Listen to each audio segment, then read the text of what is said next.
This is the Ben Herman Show. Hey, what's up, everyone? Welcome back to the Ben Herman Show. I have yet again another awesome return guest this time. I believe he's been on the show now two different times. This is his third comeback, which is incredible. I am always honored to have Mr. Alan Berg with us. How's it going, my friend? Thank you so much for having me back here. I love the encores. I get a second encore. I love it. Absolutely. Absolutely. He was just showing me his personal bourbon collection and how he's actually blending things and how he's continuing on. Like he's getting his family legacy involved in how he's putting these things together, which was super incredible. Love to find out, where did the love for bourbon begin for you? It's actually a fun story because I wasn't a whiskey drinker until 2015. Right. So my adult life, I didn't drink a lot anyway. I was drinking wine. When my wife got pregnant with our first son, we both stopped drinking because obviously she couldn't drink. And then it was like years until we started drinking again. And I spoke in Louisville, Kentucky for the Louisville Wedding Network in 2015. And I can tell you the date. It was January 18th of 2015. And the reason I know that is they gave me two gifts. One is the Louisville Slugger baseball bat that's hanging on my wall that says Louisville Wedding Network, Alan Berg, CSP, January 18th, 2015. Nice. I know that. The second one is up here, which is a bottle of Buffalo Trace bourbon, but the bottle is signed by the master distiller. But very cool. And perfect. I got these two gifts and I take them home, and I wasn't a whiskey drinker. And I said, well, it's a gift. Open it up, take a drink. And I took a drink and it's like, this is not what I thought it was going to be, because anytime I had whiskey before that, it didn't taste like that. So we have a family motto, which is, why just do something when you can overdo it? So I start going down the rabbit hole. Why do I like this? Why didn't I like other brown liquids? And I start going down there and find out, well, bourbon is sweeter because bourbon has to be at least half or more corn as the grain. So whiskey is a distilled spirit from grain. But that grain can be rye, it can be corn, it can be wheat, it can be barley, right? It can be all kinds of different grains. If it says bourbon on the label, it means at least 51% of the grain that went into it was corn. And that's why it's sweeter than rye and some other things. I just started going, well, if I like this, then maybe I'll try a different one. And I'll try a different one. I'll try a different one, and go down the rabbit hole of that. And then a friend of mine wanted me to become a Scotch drinker. I said, no, I've tried Scotch. I don't like it. Well, I thought all Scotch was Scotch. It's not. There's 6 different parts of Scotland and they all have their own little thing going on there. It would be like saying to a wine drinker, well, it's red wine. It's all red wine's the same. And like, no, or coffee. I know you're a coffee guy. Say, well, coffee is coffee. No, it's not. So once you get into the nuances of it, I realized, well, I do like Scotch, but I don't like the real smoky, peaty Scotches. Well, they come from a little island called Islay, Islay. Okay. What about Irish whiskey? What about all these different whiskeys around the world, Japanese whiskey. So I'm not just a bourbon guy. I do like others, although I did become an executive bourbon steward in June with three DJs, I should say, not 3 other DJs. So this 9-year journey that I've had was starting with, I don't like whiskey, to, I like this whiskey, to, oh, wait, what else? Well, then COVID hits. And then during COVID, I would, what are we doing? We're all trying to find something to do, right? So every night, I would pour my little bit in a proper Glencairn whiskey glass. I pour my little bit and I put it up on social media and go, okay, tonight I'm having this one, whatever it happened to be that night. I'm having Eagle Rare, I'm having Blanton's, or I'm having whatever. And somebody sent me a link to an article that there's a bourbon in every state. So one of the rules of bourbon is it has to be made in the United States. The people in Kentucky will tell you it has to be made in Kentucky. That's not true. It has to be made in the United States. Yeah. Although 85 or 90% of the bourbon in the country is made in Kentucky, it doesn't have to be. It has to be made in the United States.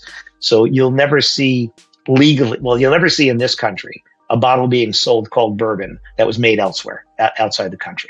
It doesn't mean they can't do it. They just can't sell it here because it's got to be bourbon. Okay. I didn't realize that. Very interesting. Yeah. So there's a whole bunch of different rules. It has to start in a new oak barrel. So you can't reuse a barrel when you make new bourbon, which is why a lot of Irish whiskey and Scotch is made using old bourbon barrels. So when I was in Ireland and I go to Jameson or Tullamore or Teeling, any of those, you go to their warehouse, the rick houses where they're storing the barrels, and it says Heaven Hill Distillery in Kentucky, or it'll say, oh wow, Maker's Mark, because they can't reuse it to make new bourbon, right? So they sell it to other companies, and then they make their stuff, which is why Irish whiskey is lighter and often a little bit sweeter also, because it's using the old bourbon barrel. Right? I see. So a little fun fact there. Anyway, so during COVID, I was like, okay, I get this article, bourbon in every state. It's like, gee, I wonder how many states I have or have ever owned. And I had started taking pictures of the bottles. So I go into my photo album and I put my left brain hat on and to get a spreadsheet. Right? And I put all the states there plus Washington, D.C., because I happened to have one from Washington, D.C. And I go down, I was like, I have had 26 out of 51. Oh, okay. Already halfway there. Sounds like a quest, right? Sounds like, yeah. Or a personal challenge or an obsession. One of those. It's one of those things.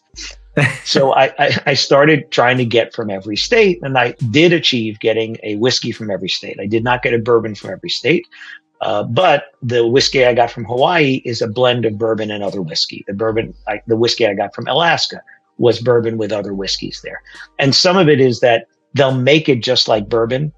But because they reuse the barrel, you can't call it bourbon. Okay. I see. So some of them tasted like a bourbon, but you couldn't call it bourbon. Well, then now I had 90 something bottles of whiskey in my house. Okay. How did the wife feel about that? Was she okay with it? She does not drink whiskey, but she is an enabler. So she'd be in a liquor store, and looking for a bottle of wine, maybe a bottle of gin, because she likes the little gin and tonic once in a while when she's watching her British TV shows. And she'll see a bottle and like the label or the bottle design, and she'll, I got you this one, right? So she's totally an enabler with this. Oh, nice. So a very, very long story, trying to make it not as long. I started blending some of these together to get rid of them, because I had what I called the B team. I drink my whiskey neat, no ice, no water. Well, a little bit of water because you needed to open it up, but like a few drops of water or something. But I don't like add a lot of water or add an ice cube. So my A team, I had like 40 something bottles of really nice, and I don't mean like really expensive. Man, I believe that no matter whether it's coffee or wine or any kind of liquor or whatever, drink what you like. Don't drink the price tag, right? Absolutely. Like I will drink $3 chuck wine from Trader Joe's because I don't expect it to be anymore, but it drinks fine, right? And I'll drink, I don't know, Yellowtail or some other inexpensive wine. I'm not a snob with that. And same with my whiskey. I will drink a $30 bottle of whiskey if I like the way it tastes, like Woodford Reserve. I will always have a bottle of Woodford Reserve in the house, and it's a $32, $34 bottle, right? I'm not a snob with that. I'm not impressed by hundreds of dollar bottles because they're not like 10 times better than that $30 bottle, right? It would have to be so much more. It's the rarity of it. That's what makes, where's the value come from? Supply and demand, right? So it's the rarity of it. So I started taking the B team, which is about 50 bottles, and blending 6 or 7 of them together, but then not just leaving it that way. I started taking different kinds of wood. You can buy woods that are toasted or charred. Difference is toasted is heated, opens the wood up so that you can get more contact. Charred is actually fired, right? Flamed, and you'll have charcoal layer on it, which does a filtering, by the way. But you can buy these pieces of wood. So instead of putting it back in a barrel, you can put the wood into it, and it acts like you put it back in a barrel, because 70% of the color and flavor comes from the wood. So if you see, like my wife got a gin that was clear, right? Well, it's never hit wood. If it hit wood, it would have some color to it, right? But then if you see a gin that's got some brownish color to it, it's because it's been aged in wood. So I see. So that's where it's coming from. So like behind me, if people are looking, there's these big jars here. There's little pieces of wood in there, which are aging that as if I put it back into a barrel. Gotcha. And you go online and you can find oak, American oak, French oak, maple, birch, beech, hickory, sassafras. I mean, you can find all these different kinds of wood. There's one out of Brazil called Ambarana, which gives a cinnamon taste to it, but it does it very, very fast. So unlike this, which I'll leave for weeks and weeks, The Amburana I put in for days or a week and have to take it out. Otherwise, it's going to be like Fireball, and it's going to get that cinnamon thing to it.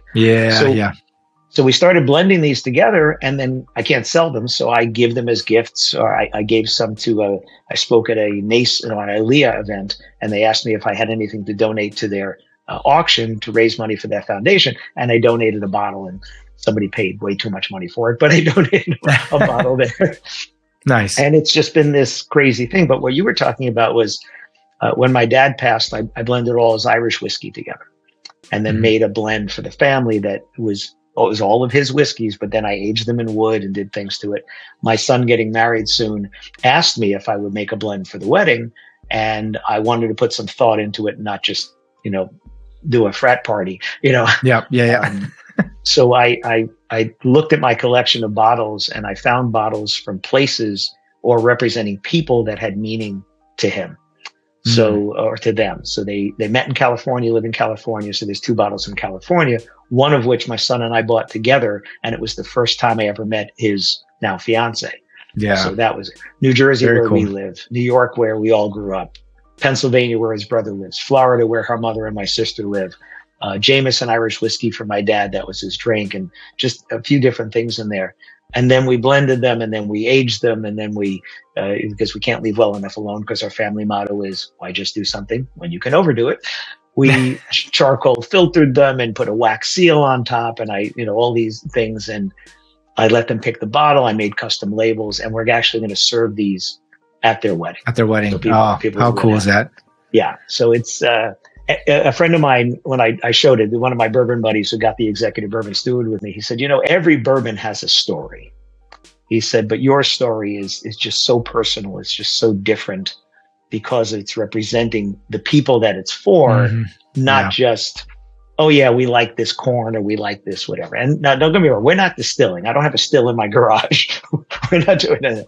We're taking other people's finished whiskeys, blending them together like a frat party, but then doing these crazy science projects. And we leave a little bit out, as the scientists would call the control sample. We leave a little bit out so we can tell, what did this aging do? Did it actually affect it at all? So I'm the taste tester. So I will say, okay, it's ready. It's not ready. I need to do something to it or whatever. So it's just been a fun thing. And we're on batch number 23 now. So it's the 23rd batch. I don't even want to think about how much it's cost me, because I'm giving this stuff away.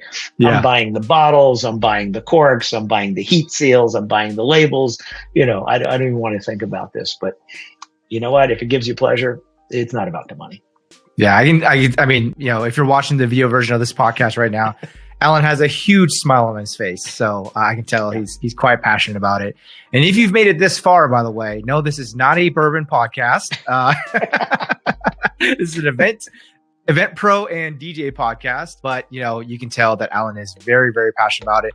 And what a cool story, though, to share as well. And how you're, again, getting your family heritage involved. It's very cool. I've never heard something like this before. So it's great. I had not either. It just was one of those things that just started with how do I get rid of these 50 bottles? Yeah. And then it turned into giving it to people. And, it's interesting, Ben, no matter how much money somebody has, they can't buy this, right? Like Bill Gates can't buy my whiskey, but Warren Buffett can't buy my whiskey. Elon Musk can't buy my whiskey. And giving a gift to someone of that, knowing, and it's handwritten on it, it's bottle number, whatever, of 6 or 8 that will ever exist. Because when I tell you mad science project, it's not that scientific. I don't write down, it's this many ounces that went in and it's this size of a piece of wood. It's literally whatever was left in the bottles gets emptied into the jar. I go to my garage, put a piece of wood in the vise and go, yeah, that looks good. Saw off a piece. And that's it. So it'll never exist again. And it's just a very cool gift for someone. So, DJing is hospitality, right? That's we're in the hospitality business. Yeah. And when you think about what gift can you give someone that they can't get anywhere else, this is just one of those things. Absolutely. And I would say, the listeners that are all, majority DJs on here, they also care about their own style. So they can relate to that as well. Yeah, absolutely. And we go to as far as we have coasters. And, wow. The labels, I mean, they look beautiful. They look great. I couldn't even tell. Oh, well, I'm a marketing guy, so I couldn't. Yeah, true. I couldn't put it in a mason jar and like get my P-Touch label maker and put the white label on there and go, here you go, Ben. Here it is. It had to look like, and people look at it and they think, oh, where did you buy this? Because it's even got the heat seal on the top. Even I asked that actually. Right. I was like, what bottling company are you using for this? Right. Yeah. And I Googled and I found a company that sells liquor bottles. They're half size, so they're 375 milliliters. And then I went on Canva and I made my own labels. And then we do it. The bottling, again, in the kitchen with a funnel and a ladle.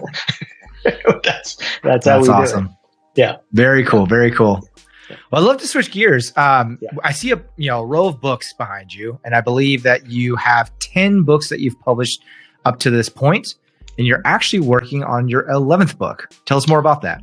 I am. So the 10 books that I have now are 7 different titles, but there's 10 actual books because there's 4 editions of one of them, including the DJ edition of Shut Up and Sell More Weddings and Events. My first book. Yep, thank you. My first book is If Your Website Was an Employee, Would You Fire It? And I wrote that book in 2011, actually while I was still at the Knot, and I published it right about the time that I left there. Okay. And I had done a second edition of it, and it didn't need updating because it's more of a strategy book. And I'd always said, I'm going to write another book at some point, and I thought I would call it 5 Signs It's Time to Fire Your Website, since the first one was called If Your Website Was an Employee, Would You Fire It? And it's not going to be called that. And the reason is that I got together with a friend of mine, Brian Lawrence, and Brian and I decided that he talks about SEO and Google business pages and things like that involve your web presence, but they're not necessarily a website, although he is my go-to who I recommend for making websites and for doing SEO and ADA compatibility and stuff like that. So we're actually making 2 books in one. And we just came up with the title. It's going to be called From Browsing to Booking, Wedding. Oh, that's good. Website and SEO tips for wedding and event pros. So it's going to be my part and then his part, each of which could stand on its own as its own book. But we're putting them together. And mine is insights, design, and strategy thought. And then his is going to get into more of nuts and bolts and nitty gritty and SEO tips and Google business pages and stuff like that.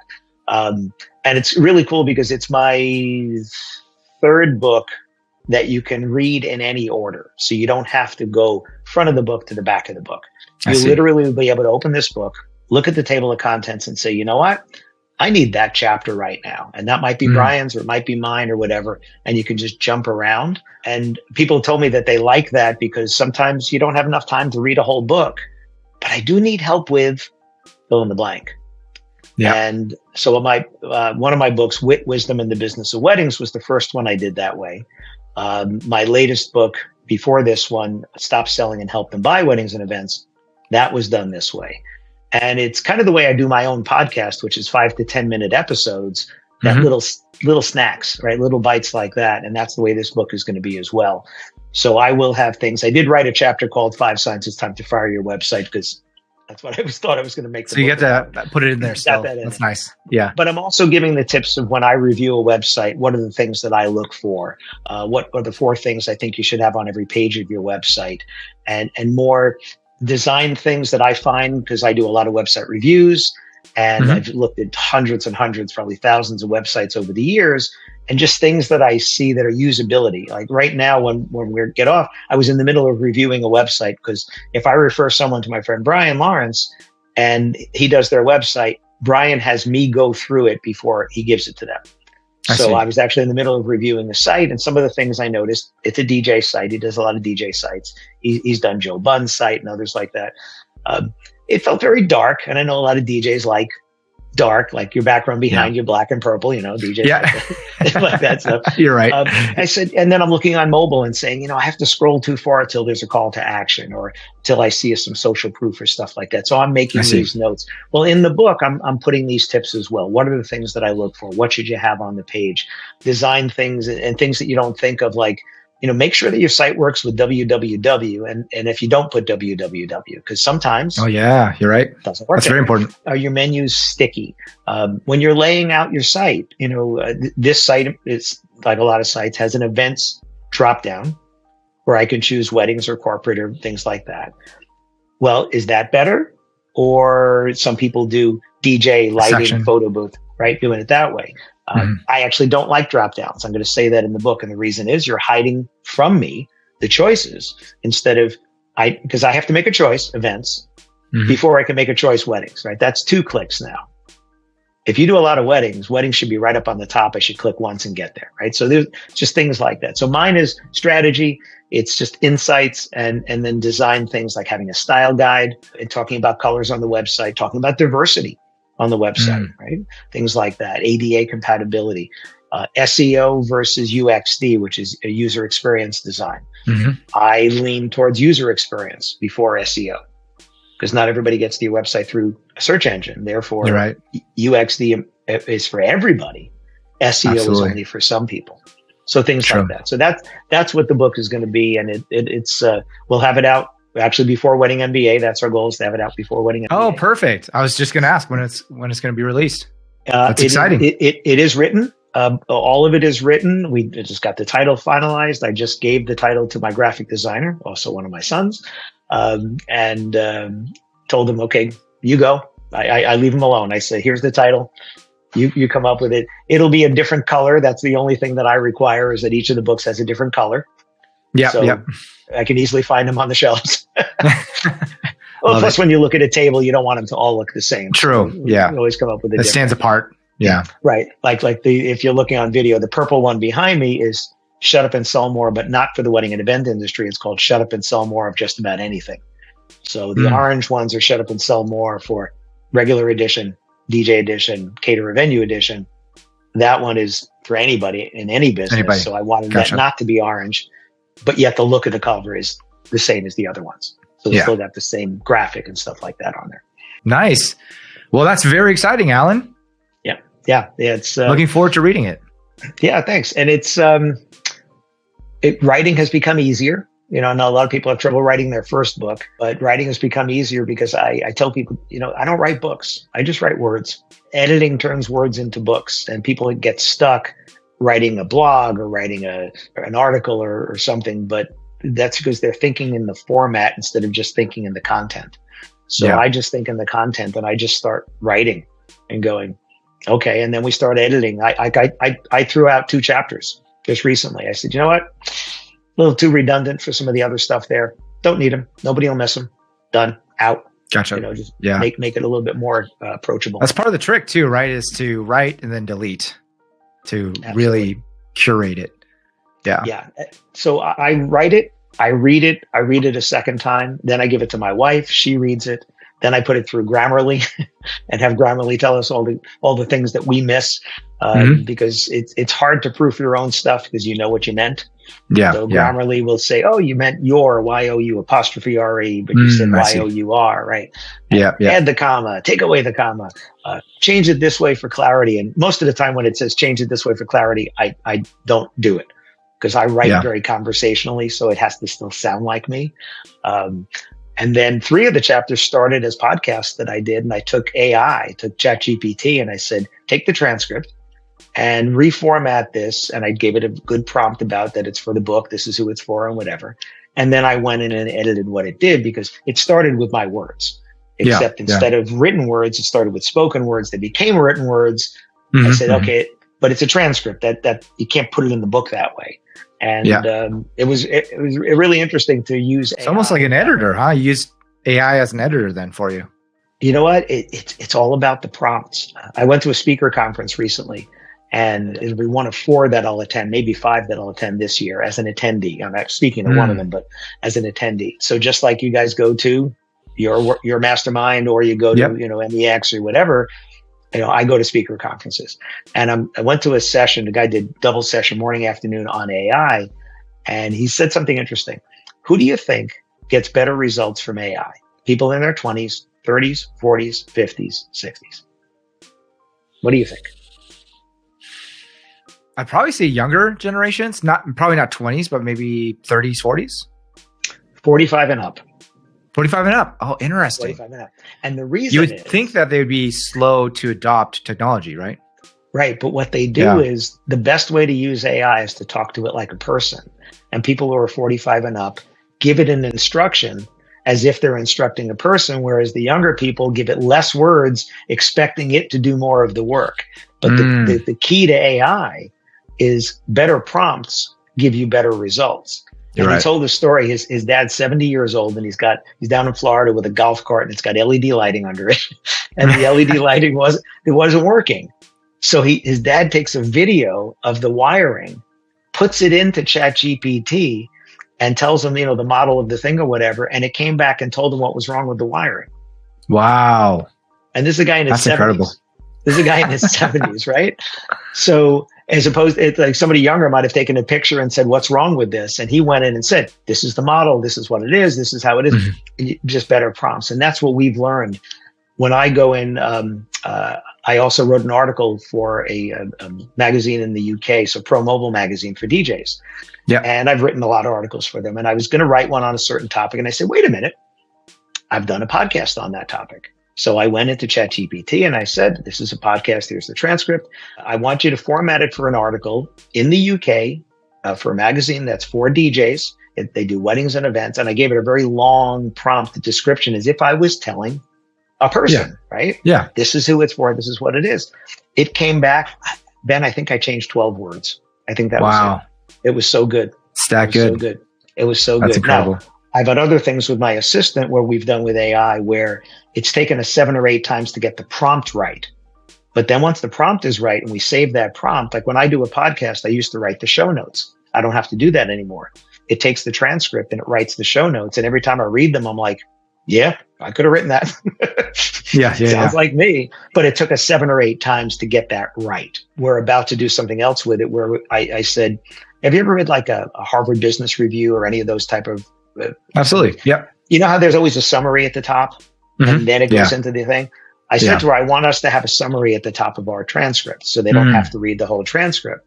So she's coming up with prompts now that will do that so that, again, we won't have to do it every time. We just have to plug that prompt in and say, write the summary, do the transcript, do the show notes, and it'll all be done.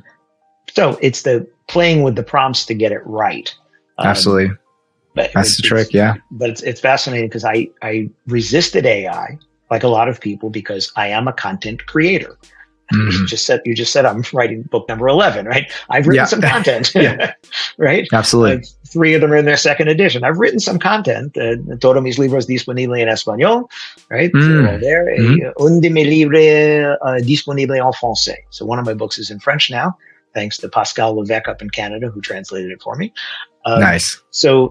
But I'm using AI with my content as opposed to create content from scratch. Yeah. And that's where which I think is really important, actually. Yeah. Yeah. Yeah. It's just a tool. Like you said, it's like having an editor. It is. It's exactly what it is having an editor. Here's a really good exercise for everybody listening here. This is something I learned at the conference. One of the speakers said something, which I've heard before and I've said, which is, what are you known for? Like, what makes you different? Right. So you, Ben, as a multi-op, you and every one of your people has their own brand because you're each different, right? Not better or worse, just different, right? And there's 5-star reviews for you and 5-star reviews for this person, 5-star reviews for that person. But those reviews are different, right? The 5 stars don't make you different. It's what they said.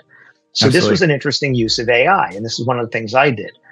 2 things I did. One is I went to my speaking testimonials and I have a lot of speaking testimonials.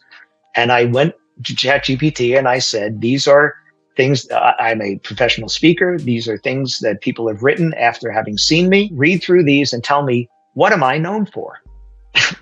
Wow. It came back. Words that I would know because I teach this and because I coach people on this, I know the words that come up again and again and again when people see me speak and when they talk about me. And they're going to say, you were engaging. And that was the first word it came up with. And I like to say that I'm approachable because you know that I don't get off the stage and go out the back door. I get off the stage and go into the audience and go to the bar and go to the hallway and talk to people, right? Yeah. Or go to your hotel room and do a podcast, right? I mean, Yep. So, Yep. But it came up, the first thing it said was engaging and approachable. I was like, whoa, okay, right? And then it talked about actionable, right? You're going to have things you can use right away. And now these weren't my words. These were the hundreds of words, thousands of words that people have said, that it then summarized those and said, this is what you're known for. So that's a great exercise. If you go in and go to your Google reviews, the Not, Wedding Wire, Facebook, whatever, go to the thank you notes. I like to save them. I use Evernote and I just save everything anybody writes. So if somebody posts something nice on Facebook and says, Alan's the best at whatever, I might copy that, put that in and say, okay, Julie said that, right? So I have a place. I just took all of those things and plugged it right into ChatGPT. So that's one thing I think everybody here could do. And if you're on the Knot or Wedding Wire, look at your reviews there because they've already done that. There's already a summary at the top of your reviews on the Knot and Wedding Wire where they've taken all of your reviews and it's summarized. And it's really interesting to read yours and then read your competitors, and you'll start to see what's actually different about you versus them. Okay. So that was the first thing I did. The second thing I did is, I know I'm going to be at your mastermind. I also do a thing called the Mastermind Day. And it's hard to explain what it is because there's no agenda. There's no slides. We're going to do what the group needs to do. At the beginning of the day, I have everybody talk about what they need, and then we just do that, right? Same here. Yeah. Right. So how do you explain that? Yeah. How do you explain it? Because it sounds like it's not valuable when it's more valuable than having preset content that you're limited by, right? Absolutely. So I went in and I took all of my mastermind reviews, and I went in and I gave it a prompt, and I said, I do a one-day mastermind for wedding and event professionals. And it's hard to explain to people what it is until you've actually experienced it. These are the comments that people have said that have already experienced it. Describe to me, what is a mastermind day and what's the value? And, 30 seconds later, I wrote something up for you. Nice. And I said, and you're supposed to talk to it like it's person. I said, thanks. That's good. Cut it down to half that size. It did it again, gave it to me half that size. I said, okay, now what are the 4 best takeaways from a mastermind day? And it gave me bullet points, 1, 2, 3, 4. I said, okay, those are each a little bit long. Cut each of those down to about half of it. And now that description, when somebody says, hey, Alan, what is a mastermind day? I said, you know what? That's a great question. Let me show you. Boom. And then I can give them that, which is in the words of people that have done it, how they describe what a mastermind day is, because that's what we sell. We sell results. We don't sell time. We don't sell stuff.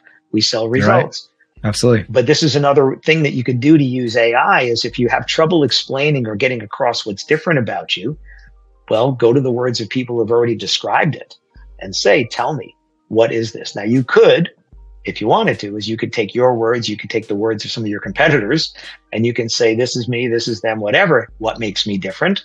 That would be maybe another thing you could do. But this is an interesting use of AI, which is to do data mining that you would have difficult doing yourself because it takes time, right? Well, your lens is biased also, right? Your lens is biased. So one of the things I do in my masterminds, or even when I do sales training, is I'll have people go through their reviews and I'll say, I want you to answer the question, right? Let's say you do weddings. Why do couples like you choose and put your name in, your company name in, for your weddings? But answer that with single sentences that you pull out of reviews. So 3 or 4 sentences, and they're going to be bullet points that you pull out. And what's really interesting is that the sentences that you pull out, I could give the same reviews to somebody else at your company, and they'll pull different sentences out of the same reviews because maybe for you, this is more important, responsiveness, where somebody wrote that you were responsive, but down below they said, and you packed the dance floor, and the other person goes, and the dance floor was packed all night. So why is it that you both read the same review, you both work at the same company, but yet you both pull different sentences out? And that's our lens. We all have our focus, our own bias. Our own biases with that. So by using AI, you can remove the bias. And you can have it say, what makes me different? What is it about us? Or, what are we known for? And then it starts finding, oh, you know what? This word comes up a lot, like in mine. Apparently engaging, approachable, actionable, those are the words that came up again and again and again, which I knew because being someone who teaches other people how to do this, I pay attention to when it's written about me, but it's also core to my brand. It's important to me that I'm approachable and that people perceive me as that. Somebody calls and I answer the phone. This was really funny. Somebody called one time. This is how I answer the phone. Alan Berg. Right? I don't have to say, thank you for calling Wedding Business Solutions. This is Alan Berg. How can I help you? Right? I don't have to do that. Yep. So I answer the phone, Alan Berg. And this person goes, no, it's not. And I was like, yes, it is. I mean, yeah, right. Now I'm doubting myself. I don't know. Am I really? They expected that I had people that would answer the phone. Right? I said, what's really funny is, when my phone rings, I tend to answer it. It's a crazy thing. I know it's wild. They actually answer the phone. But people are surprised that they can get that kind of access. If they message me on Facebook, probably the first time you message me or something, right? I answer you. Yeah. Okay. And people are surprised. I'm like, well, that's the whole point, right? The whole point is you reached out because you wanted me to answer you. And then when I do, you're surprised. Okay, good. You're surprised. But now we're talking. Yeah. Right? Now we're talking. And that's the key, which might lead to business or it might lead to, a drink at the bar. Who knows? Absolutely. Yeah. Which, speaking of which, I mean, that's what it led to, right? We started a conversation, then we jumped on one another's podcasts, and now we're doing business together. So, super excited about that as well. Right, but that's you never know. You never know where something's going to lead. I don't put dollar signs in everything that I do. I've learned that a long time ago about my business. It's another good lesson in life. Somebody asked me on another podcast, "Why do you do what you do?" And I said, "Easy. It has to do two things. It has to bring me joy. It has to bring you value. If it does both of those, I will cash the check." It's a win-win, right? Yeah. But it has to do both of those or I don't want the check. If it brings me joy and doesn't bring you value, I shouldn't be charging. If it brings you value and doesn't bring me joy, I shouldn't be doing it. And there are things that I'm good at, I just don't enjoy. And there isn't a price you can put on it that's going to have me do it, because what I've learned is if I do that because I got paid a lot, but I don't enjoy it, while I'm doing it, I'm going to be just kicking myself. You're right. I remember and also the people that you're serving can feel that. Right. Now, I would never, if I took that, I will do that job to the best of my ability. But I remember the times where I'm doing it like, I'm going to slog through this and it's going to be good, but I'm never doing this again. I'm just not doing it. I remember I was at an event one time, I think it was in Mexico, and when it was in the evening and we're having just like a social thing outside. And I heard somebody say, you know what, if you don't want to do the wedding, just charge a lot of money. And I said, no. If you don't want to do the wedding, don't do the wedding, because the money part is past. And now you're doing the wedding you didn't want to do anyway. I feel dirty if I'm doing that, because now you're doing it for the money. So, and listen, I get it. If you're new in business, you have to take everything that comes your way, and you're going to take your beating, and you're going to, you're going to learn. We all have. But then at a certain point, you're like, you know what? In my case, and I believe this is true for just about everybody, right? If you're a DJ and it brings you joy to do that event and it's bringing them value, then absolutely charge what you're worth and cash the check. Absolutely. Right? It should be a business. It should provide for your family and your future and all those things. That's where Profitable DJ comes in, right? That's the idea, is have a successful business. Don't just be a good technician. Yeah. But it still has to do both of those things. It has to bring you, joy. You have to enjoy doing that, because you still have to be there, not just for the 5 or 6 hours, but for the 20, 30 hours that you're going to prepare for that event, and the lugging the equipment in and out and dealing with the caterer and the photographer and the videographer and all that stuff. You still have to do it. And if you do that and you're still smiling at the end of the night, even though you're tired, good. You should have cashed that check then. I love that. We absolutely align in that area. One of the core values that we have at our company is relationships over transactions, right? We prioritize relationships over transactions. And the way that we've always coached and trained our team is, hey, so the first thing that we need to do is make sure that the client wins, right? The second is that you as a team member wins working for our company. And then the third is our company wins. So we win last, and in that order, by the way, right? So it's a triple win scenario where we want to make sure that client wins, then team member wins, and then our company wins ultimately in the end. Right. And your messaging has to be all about that. That's why it's about results. For me as a speaker, I think I relate to DJs so well because my business very much mirrors a DJ business. I'm like a single op. I'm like a higher end single op, whatever you want to call it there. Cause I charge more than most of the people do. And I feel I deliver value. Otherwise I shouldn't be, charging that number, but I can only be one place at a time. Sounds like a DJ, right? And my business is so very similar in the business side, but the craft that I do is just different, right? So it's going to take me 20, 30 hours to get ready for that 45-minute speech, like it's going to take you 20, 30 hours to get ready for that wedding.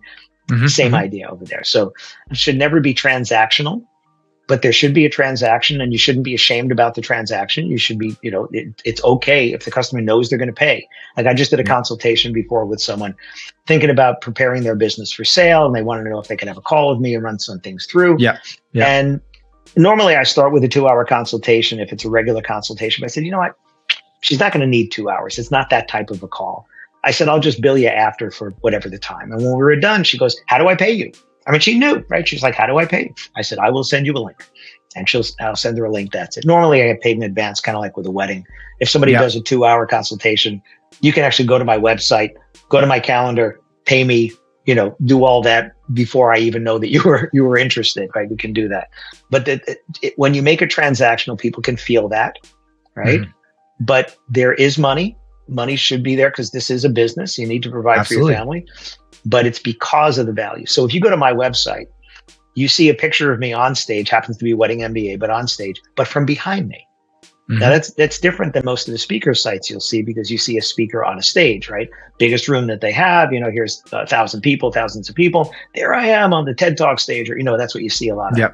The only reason I'm on any stage or in front of any room is because of the people in the room, right? The only reason you're there at an event is because of the people, right? The people that hired you, the people that are there for it. So if it's a wedding, it's not just the couple, it's all of the guests. That's why I like DJs that show a picture from behind the DJ of the packed dance floor with that wedding couple, dancing with their friends and family, that you help make that happen. But you're only there because of that, right? Otherwise, you don't need, like, 2 people are not going to hire a DJ, right? Just for the 2 people, right? For an elopement, here's the DJ for the 2. No, you're not going to have that, right? They don't need you for that. Therefore, it's always about them. So what I'm saying is, look at this audience. Now, the audience happens to be focused on me, which is great. But look at the audience. I'm there because of them. Therefore, don't look at me. Like, this is not a focus on me. It's a focus on them. The wording on my website, this is one of the things in my book. I call it the you test, Y-O-U. How many times do you use the word you on the pages on your website? Because it's not about you yourself. It's about you, the person reading it. Your wedding, your guest, your company, your holiday party, your mitzvah, your quince, your whatever. And if the word you doesn't appear, the language when they're reading it doesn't feel like you're talking to them. It feels like you're talking to people, not to them. And you're not talking about their event. So you want it to be more personal because who's reading the site right now? One person or a couple together is reading the site. They need to be feeling that you care about them, right? I always say they care about their experience more than yours. So, but yet DJ site after DJ site is look at me, look at me, look at me. Yeah. And they're not copywriters, right? They're not. And that's part of why, when I write a book like this, I'm writing it for the people that are not the professional, website people. Not that it can't help them, but I'm writing it because I want somebody to look and go, oh yeah, okay. Yeah, that makes sense, right? That makes sense. Or like today, there was a Facebook post that somebody tagged me in, and it was about pricing on a website, which is another chapter in the book, is pricing on the website. And somebody tagged me in there, but in his comment, he said about himself, he said, my wife and I are Gen Y bordering Gen Z, right? They're younger Gen Ys. He said, if we're shopping for something and there's no pricing, we're just passing you by. Like, we're not even giving you a shot. We're going to go look for somebody else. And other people are defending their why not having pricing. I want to have a conversation with them and then I'll give them pricing, or price might depend upon this venue and that venue. And I was like, yeah, that's true. But you also may never get a chance to have a conversation because you didn't have pricing on your website. So my advocation is always to do a price range. So it doesn't lock you into a number, but it shows where in the market you are. It would be like me saying, so Ben, how much is a new car? Okay, like what kind of car? What kind of car, right? Right. And every car line has a range, right? Hyundai's got a range, Chevy's got a range, and Mercedes has a range, and Bugatti has a range, and Ferrari has a range, and they're different. And I remember there was a time when you would never see a price, like a leasing price for a Maserati or something like that in an ad, because they were just bigger, much bigger numbers. And now it's nothing to see a, $799 a month, lease price or whatever, thinking, right, because the customer who's going to do that isn't scared off by the number. Yeah. And if you're afraid of scaring off people because you put your actual price range, yeah, I know you can talk some people up into your range. I know that. But what are you talking them into? The bottom of your range. Wouldn't it be better to have people already think that they're in your range? Maybe they're at the bottom and you talk them up into the middle. Wouldn't that be a better use of your time? I think so. And if you had fewer inquiries because the price range was there, wouldn't that be a better thing for you? Because then you could follow up more and easily because you had less people to follow up with, right? So there's advantages to this. I'm speaking at a Wedding Pro event in Austin coming up, and I'm speaking about pricing. And that's one of the things I'll talk about is, should you have pricing or not? And what are the advantages and disadvantages of having a price or a starting price or a range or no price? Because you can win and lose on each one of those. Every one of those has a plus and a minus. The key is really just filling your calendar with the people you want to work with who want to pay the price that you're charging to give them that kind of experience. That's the goal. The goal isn't to get more inquiries. More inquiries just gives you more work to do. I'd rather get fewer inquiries, but they're better. Yeah. Like figuring out your ideal client up front, right? Yeah. So your messaging is dialed in, your pricing is dialed in to attract it, specifically that person. It actually can deter, right? Based off the words that you use on your website, the way you're presenting yourself on the website, it could deter the people that aren't going to be a good fit anyways for your company. Right. And the question is, what makes them a good fit or not? Well, part of it is in your messaging and in your imagery. You're showing the people like the people you want to work with, right? Yeah. So we want diversity in our imagery, but diversity comes in a lot of different flavors because there's ethnic diversity and there's religious diversity and there's people are tall and they're short and they're thin and they're heavy and all these different variations in there. But very much try to cast a narrower net instead of a wider net, because like if you wanted to go fishing, keeping with the fishing analogy here with nets, right? If you were going fishing, you wouldn't just say, I'm going fishing today. Okay, well, what are you trying to catch? Yeah. Well, I'm trying to catch trout. Okay, well, brook trout, rainbow trout, what kind of trout, and where are they? Are they in a lake? Are they in a river? Are they in the ocean? Are they in a stream? Where are they? And that would determine the rod, the reel, the line, the test of the line, the weights, the hooks, the lures, all these things, right? That's all determined once you decide I'm trying to get this kind of fish. Well, if I'm trying to attract a couple between 25 and 35 years old who likes EDM and I don't know, I'm just making stuff up now, right? Yeah.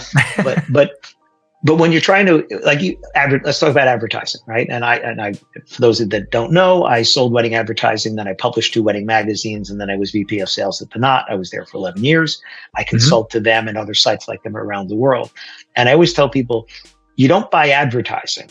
You're buying access to an audience that doesn't exist anywhere else. So if you bought a booth at a wedding expo or any kind of trade show, you're not buying the booth. You're buying access to the people that come to that event, right? Absolutely. So what are the things that you should think of when you're deciding to buy an ad on a particular site or a booth at a show or something like that? And it comes down to 3 groups. The first is geographics. What's your trade area? Now, I know that there's DJs like, well, I'll go anywhere. Well, I know you will, but if 90% of your business happens in this area, then you better talk about that area or those people will not feel included. Okay. Absolutely. So sure, if they want to fly you to Mexico, great. But if 99% of your business is going to happen in Cleveland, talk about Cleveland, talk about the Lakeshore, talk about, that kind of stuff. Absolutely. That's the easy one. The second one is demographics, which is also easy because demographics are measurable things. Yeah. In fact, when external truths, right? Yeah. People between 25 and 35, people that have a status of engaged on Facebook, people that have a college education, don't have a college education, that work in a certain industry or that don't, right? Those things. Psychographics is the third part. And that's a little harder because it's harder to nail that down because it's not evident, right? How do you know if someone is a dog person or a horse person, or if they love doing mountain biking or whatever? unless you see them on a mountain bike holding a dog, it's hard to know, right, that they're into that. But those same people are following pages on Facebook about dogs or mountain bikes or rock climbing or knitting or cooking, right? So you can target people like that. So think about your favorite customers you've ever worked with and what's the avatar of them. Because once you narrow that down, then you can say, oh, okay, now I know where to find more of those. Or my imagery and the things that I'll do, we'll talk about it. So if you're a dog person and you connect with dog people, well, then your about page better show you with a picture with your dog. Yep, absolutely. Right? Because now you're saying that's who you are. Now, I will put a distinction, because I did have this conversation with somebody recently, trying not to cross a line here, but they said something on their website about that they were a Christian company. And I challenged them on it because I said, companies can't be Christian, people can be. And I'm perfectly fine that you are strong in your faith, and that is absolutely fine for you to say, but the company is not Christian. And I asked them, I said, so do you only do business with Christians? And they said, no. I said, okay, but you realize that you could be excluding non-Christians just by saying that. And I said, will you do an interfaith couple? Yes, absolutely. Would you do a couple that neither one is Christian? Yes. I said, so what's the point of you saying this? And they said, well, it's very important to me. I said, good, belongs on your about page. Yeah. Not your Christian led, right? Ownership right. is Christian. Yeah. On your about page. Absolutely. Not on your homepage, because you're going to exclude people at the door when you say things like that. So when they heard me say it, they're like, oh, I didn't realize. Right. Because their lens says, this is who we are. This is our business. I said, right. So you have to be careful with that what you're doing is going to give the result that you want and not a result you don't want, which in their case is they could have been missing out on inquiries from people who think, you know what, I don't think I'm welcome there, when they were, and they absolutely were.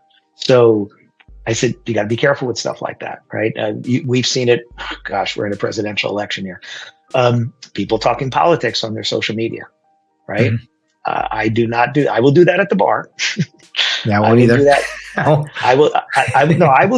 I will have a conversation one-on-one with someone, because we can talk about issues and we can talk about things and you can help me explain your view. And if you're willing to listen, I'll help you explain my view. That's fine. I'll do that at the bar, usually with a pretty big glass of bourbon, but I will do that at the bar. Yeah. But that's just us having a conversation. And I've had some very, very reasonable conversations with people that have differing points of view, because we can do it one-on-one, not one-on-many, where people start, piling on like you do on social. But again, just like that company, is not a Christian company. And this is not about Christian. They could have said, I'm a Jewish company, I'm a Muslim company, whatever. They could have said that. It was just them putting that there. I said, just that same thing there. I don't want people looking at me and saying, oh, I don't want to do business with you because that's your political view or that's your whatever view. Because I don't bring that when I speak. I don't bring that when I consult, right? Yeah. But gosh, there's so many people that do that on their social, and thinking your potential customers could be seeing that. Now, maybe they don't care. Yeah. Maybe they don't care. And if that's all right, if they're filling their calendar, working with people like that, great.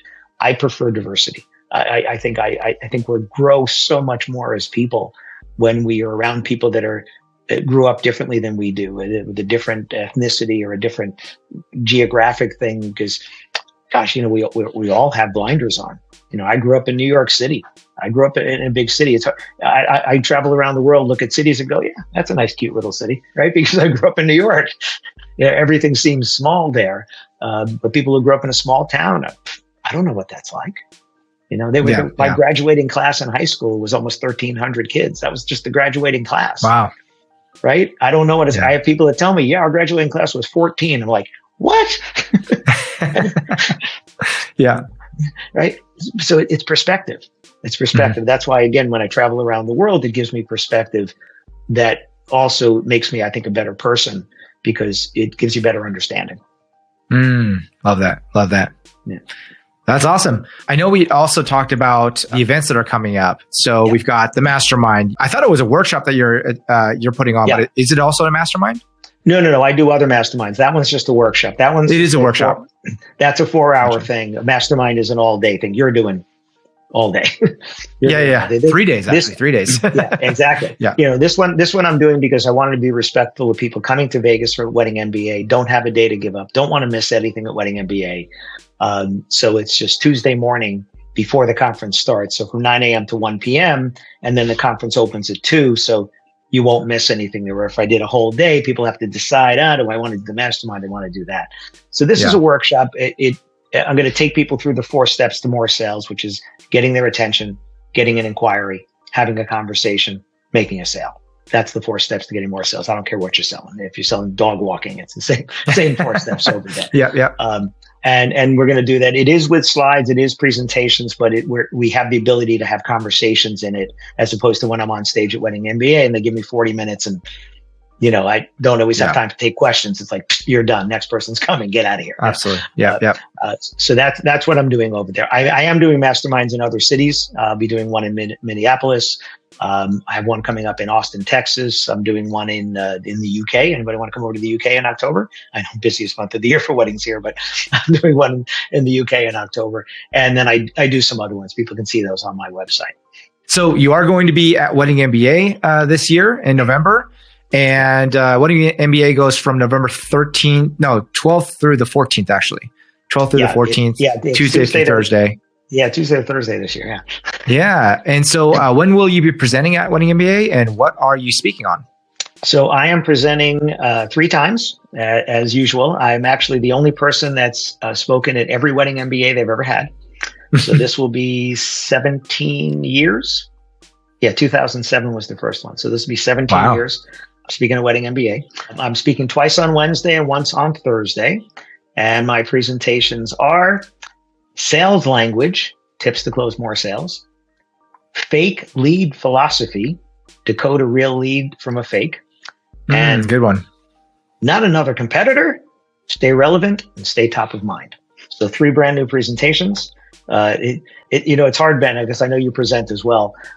This is my 17th year speaking at this conference, and every year I speak 3 times, and every year I have to bring new presentations. Yeah. It gets a little harder every year to speak about sales again and come up in a different spin, new, right? Yeah. And different spin. So, it can't all be new because sales is sales. And if people have read my books and heard me speak, some of it might sound familiar, but the interesting thing is you have to hear some things multiple times until they sink in.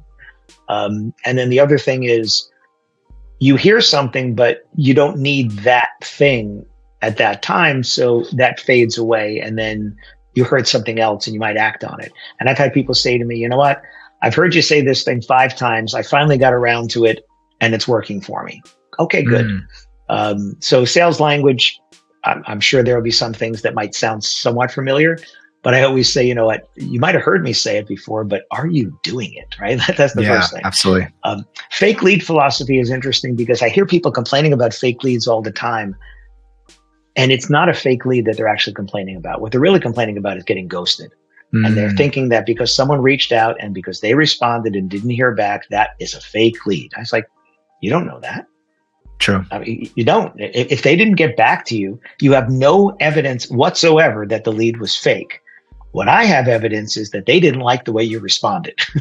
That's what it is. So I'm going to talk about what is a fake lead versus spam and scam and stuff like that.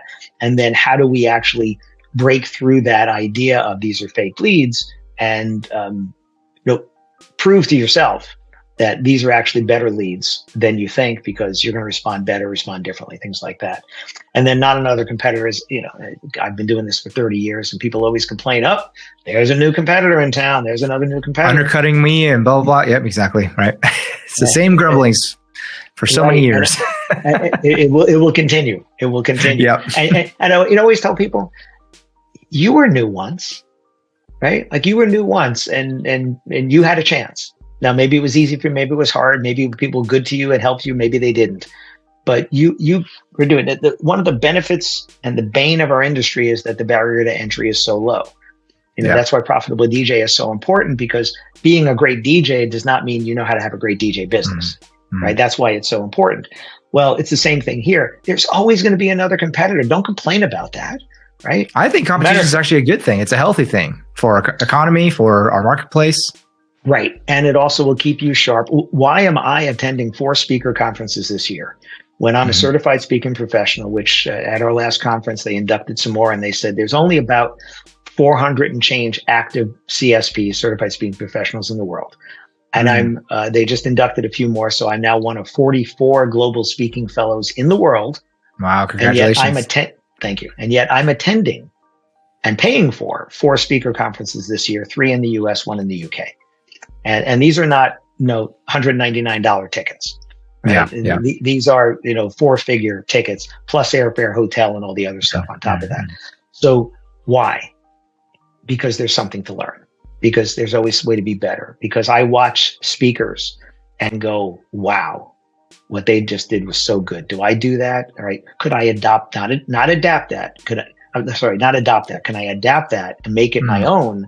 Or watch somebody do something badly and go, oof, oh, I hope I don't do that. And then pay more attention to what I'm doing there. Or this AI stuff, that's the business side of my business, right? Because my speaking is the performance side, the business side. This is the second conference I've gone to already this year, and I've gone to sessions on AI, and I'm using those things in my business now to make our business better, to make our business easier. I'm using those things. Well, you can't learn if you don't show up. True. Right? Absolutely. That's the whole thing. So it's pushing yourself and saying, no matter how high you are, this is my philosophy. I don't ever want to be the best I can ever be at anything. I want to be the best I've ever been every time I try. Love that. Love that philosophy. So every speech, the best I've ever given, not the best I can ever give. Right? Every DJ, every wedding you do, best you've ever done, not the best you can ever do, right? Because can I notch it up? Can I notch it up? And I think we live our life that way. And my other living life is, why not? It's like, is there a good reason why I shouldn't, blend my own bourbon, right? Is there a good reason why I shouldn't go to Louisville, Kentucky and take a class and become an executive bourbon steward? Is there any reason why not? And if there's no good reason why not, then just do it. Just do it. Life is short. Just do it. I had gotten a notification the other day, actually wished somebody a happy birthday. And she said, hey, did you hear about George? I said, no, what? And here's a guy, 45 years old that died, cancer and then heart issues and stuff like that. It's like, okay. You don't truly know when you'll pass, right? We're not guaranteed 90 years. I say that all the time. No, but, and then so my dad made it to 93 and he thought he would have been gone by his 80s. Because he had heart trouble since he's 40. I've had heart trouble since I'm 42. Most people don't know that looking at me because I look better in person than on paper, but it's true, unfortunately.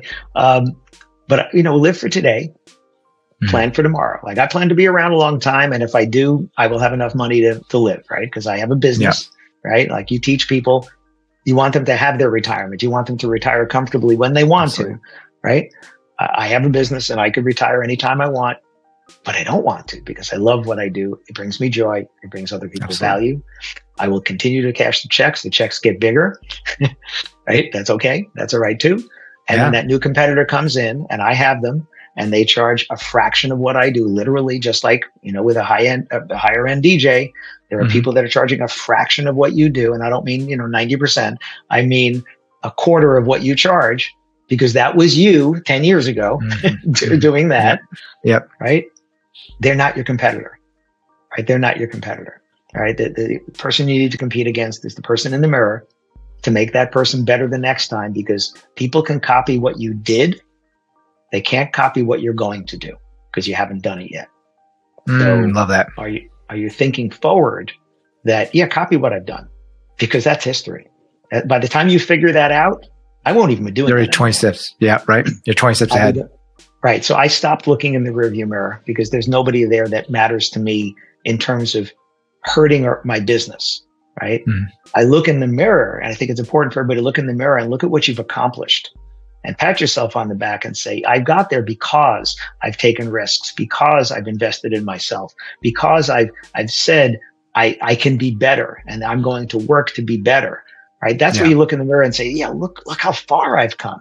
I came from being the $500 DJ to the $3,500 DJ, right? I've come that far. Okay. But I don't know how far I can get because that road isn't written yet. That road is. I don't know if you've heard of the book Gap in the Gain, but that's exactly what it describes. Yep. Yeah. Was that Adam Grant? No, Benjamin Hardy. Oh yeah, right. Yeah. Sounds like something Adam Grant would write. He wrote. Oh, something. I thought it was something with the Gap. He wrote Give and Take and Hidden Potential. I've read that one too, but it sounds like something that you would write. Gotcha. Yeah. So we're really excited, though, to announce that you have decided to join us for our upcoming Profitable DJ Mastermind, which is also happening in Vegas. Happens to be the same week as Wedding MBA. Now, don't be concerned about that, Wedding MBA attendees.